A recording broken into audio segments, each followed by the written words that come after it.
Yo, what's going on? What's going on, YouTubers? This is Asama Taka here from Team Stand and Draw.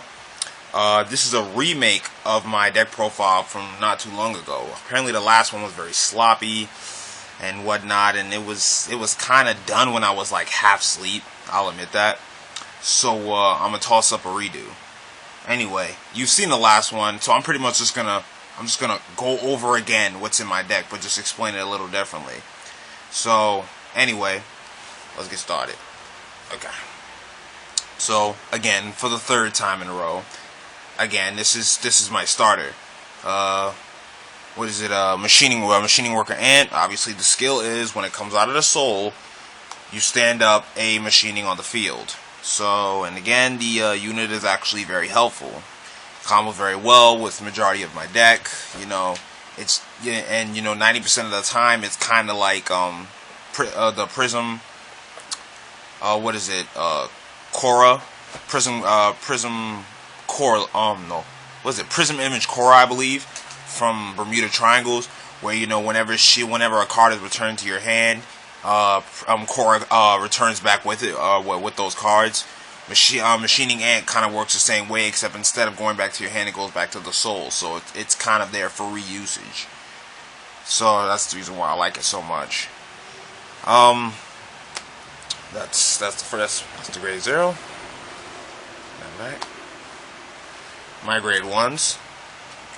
I have 4 Machining Hornet. The Machining Hornet skill is when it's placed on Vanguard or Rearguard, it gets 3k and becomes a 10k attacker for the remaining of that turn. It's I like it because early game your opponent tends to depending on the person that they're fighting, they tend to either block early or block or not to block. But if you're already hitting for 10 on a grade 1, and 9 times out of 10 they're just going to take the hit because they can't afford to be dropping 5Ks, especially cards that they know they're going to lead later in the game. So they're obviously going to take a hit. So that's the reason why I like it. It's just the extra power early game. Hornet's just good for that purpose. I have 4 Machining Mosquito. Machining Mosquito skill is when it's placed on Van or Rearguard. You soul charge 1.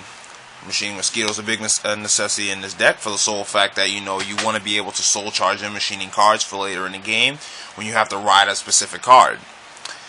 And certain machining cards, their effects only go off when there's a machining in the soul. So Machining Mosquito plays a big part in this deck, being having to soul charge and being able to soul charge certain machinings into the soul.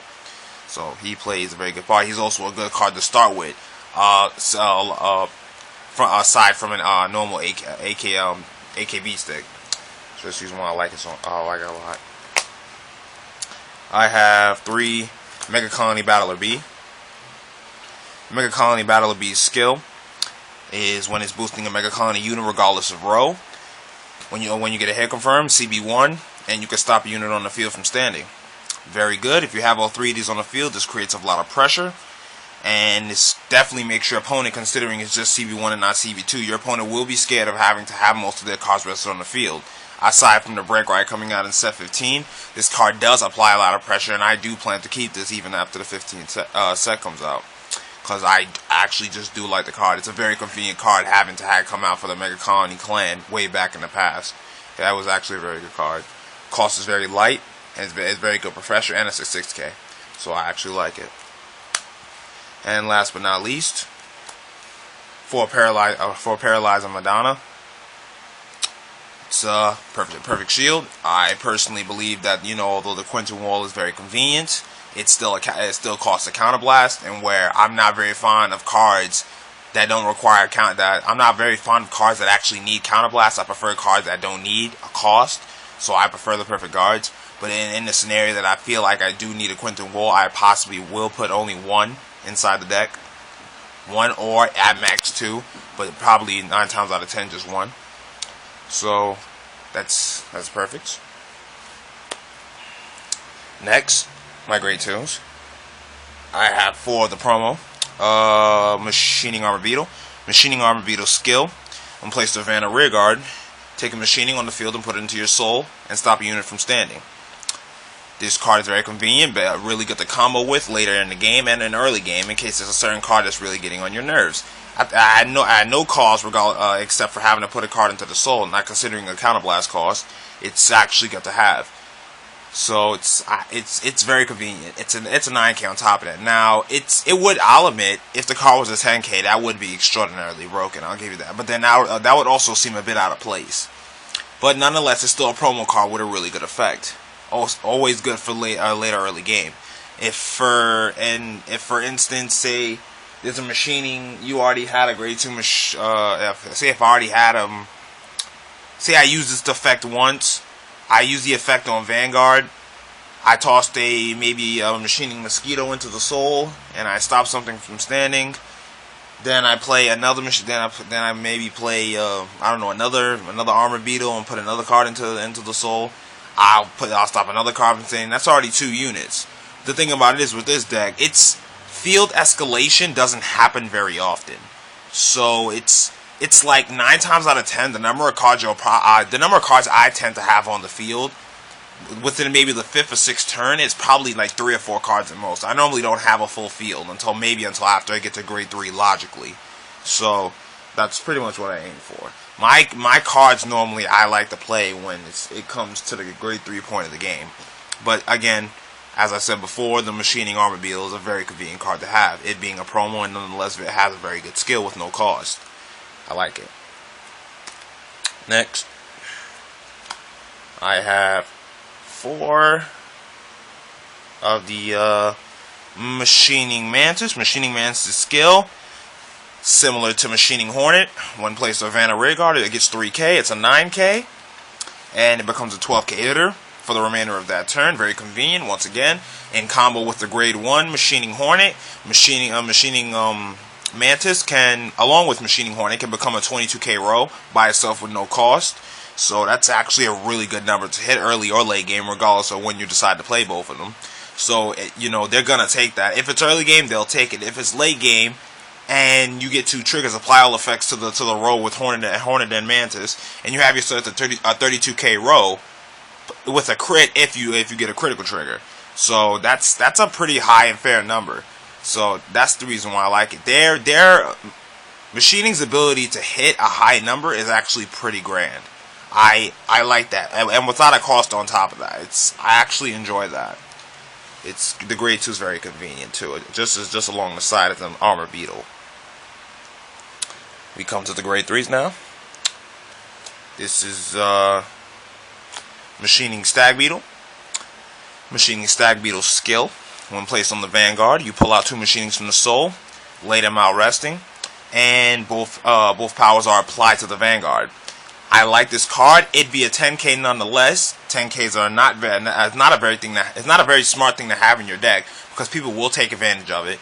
But still, its effect is definitely on par with any other card that technically is out as of right now. Although its release is technically old, but it's still a really good card. Personally, I believe that I didn't expect for a card to be able to take the powers of their units and apply it to itself to be able to strike for such a high number. That to me, without any sort of cost in any way, shape, or form, it just felt so pleasant to me. It's like, although this doesn't sound right coming from me, considering the kind of person that I am, I didn't have to work to obtain that kind of power on that turn. I just had to take the power from the units on the field, and I like that. To be able to hit for such an extraordinarily high number in the beginning of the game after achieving grade 3 is just so pleasant. Especially if, say for instance, because this has happened on a few occasions, there was a game where I played my machining Stag Beetle and I pulled out a 9K and my starter. I used the starter skill to restand my 9K, and I had a full standing row, not having played any other cards on the field, and already having a 1K below.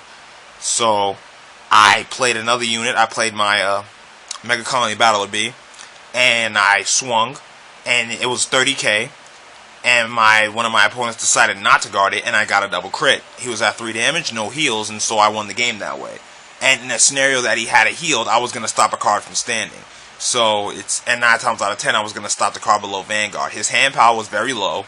he only had about 4 cards roughly in hand. So if he wanted to replace the card, he could have. But the cards that I saw him drive check weren't the best cards that he'd want to play. So, you know, his Vanguard wasn't going to hit me regardless. Actually, his Vanguard was going to hit me, but all I'd have to do is just say 2 to pass. So, I like the Machining Stag Beetle. Its ability to hit for such a grand number, regardless of any point of the game, just like the other machinings in the deck, is just so good. I love that. It's just so great. The machines are it's a great archetype. It is. And other grade 3s. This is 4 of Martial Arts Mutants. Master Beetle. Master Beetle's skill. On Vanguard, Limit Break 4. Heavy Counterblast, CB3. Stop 2 cards from standing.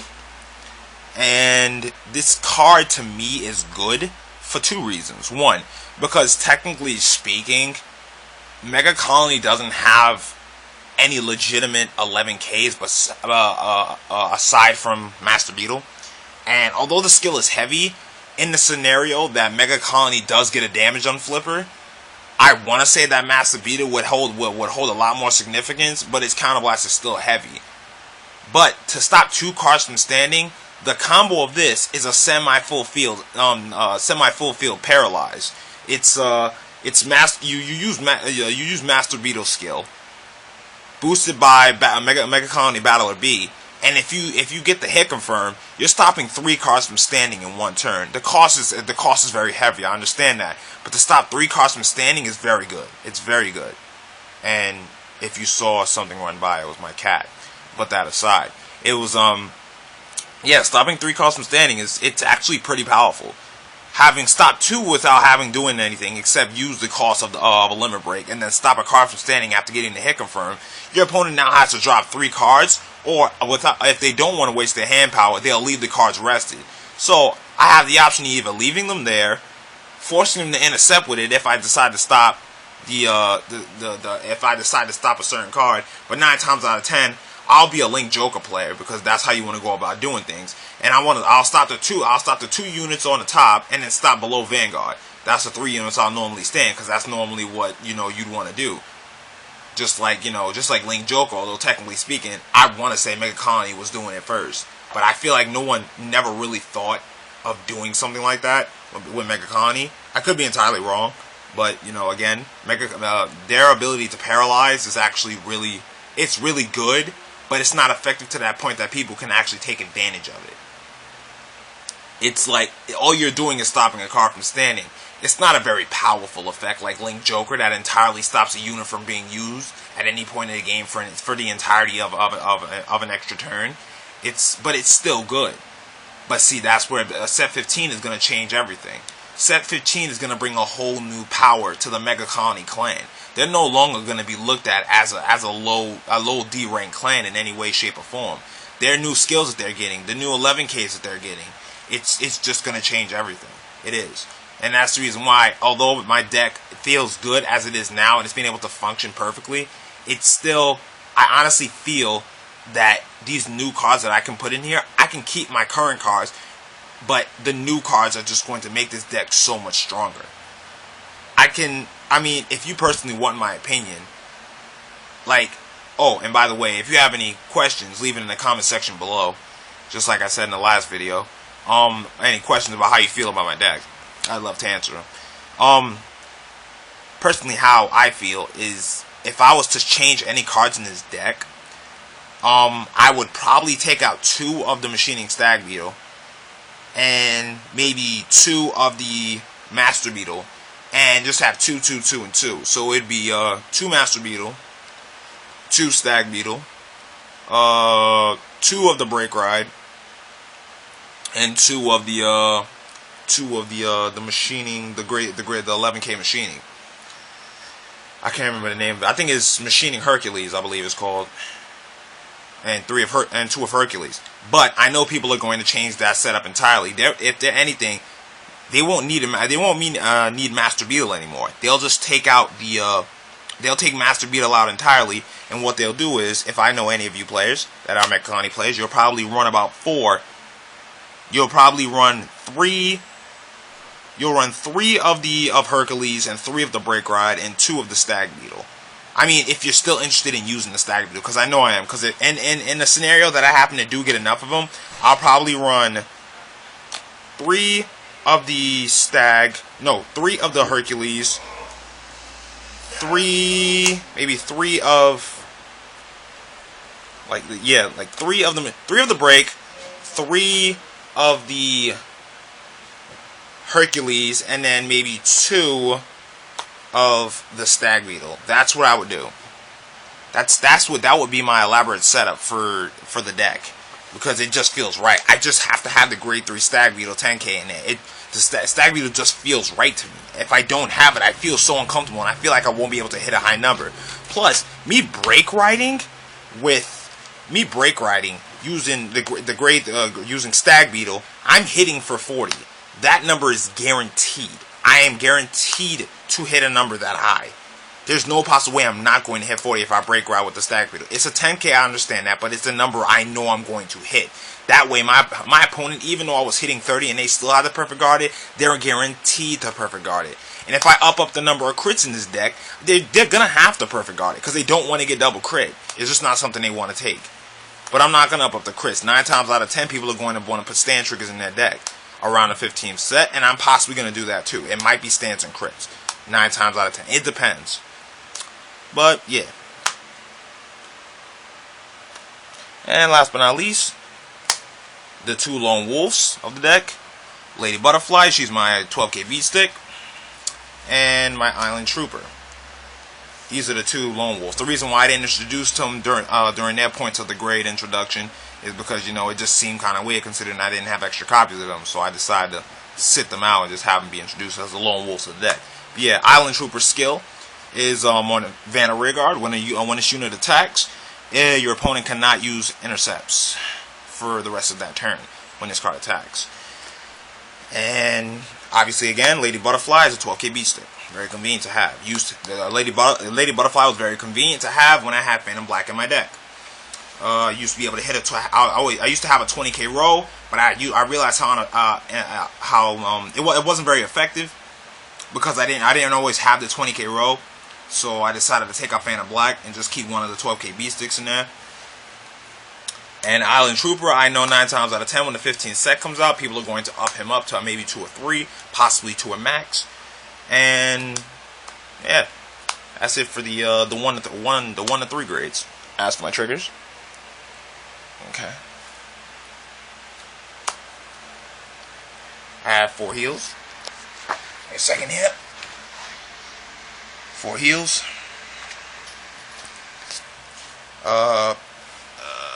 This real quick. Sorry, I was in pretzel style. Okay.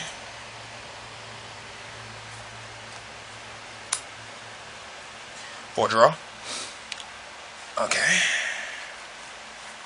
It's just the basic setup.